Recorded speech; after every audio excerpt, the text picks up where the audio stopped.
আজকে শিল্পীনগর বারোয়ারি মন্দিরে আমরা শিব মন্দির প্রতিষ্ঠা করলাম এবং আজকে এই শিব প্রতিষ্ঠা হওয়ার পাশাপাশি আজকে মহাশিবরাত্রির যে অনুষ্ঠান সেই অনুষ্ঠান এখানে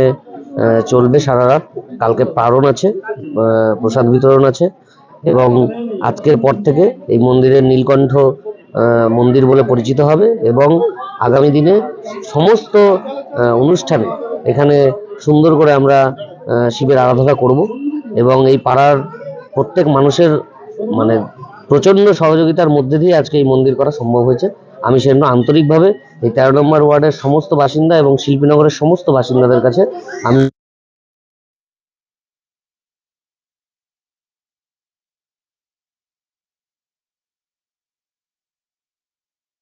19 সালের শেষের দিকে করোনার আগে আমরা একবার উদ্যোগ নিয়েছিলাম মন্দিরটা তৈরি করার জন্য এবং 20 সালে তারপরে আমাদের করোনা চলে আসে এবং আমাদের বিভিন্ন কারণবশত আমাদের এটা পোস্টপোন হয়ে যায়। আমরা যখন আমাদের উপনির্বাচন হয় তখন এলাকার মানুষের কাছে আমরা কথা দিয়েছিলাম এবং ভগবানের কাছে আমরা প্রার্থনা করেছিলাম এই এলাকার থেকে ব্যাপক সংখ্যক আমরা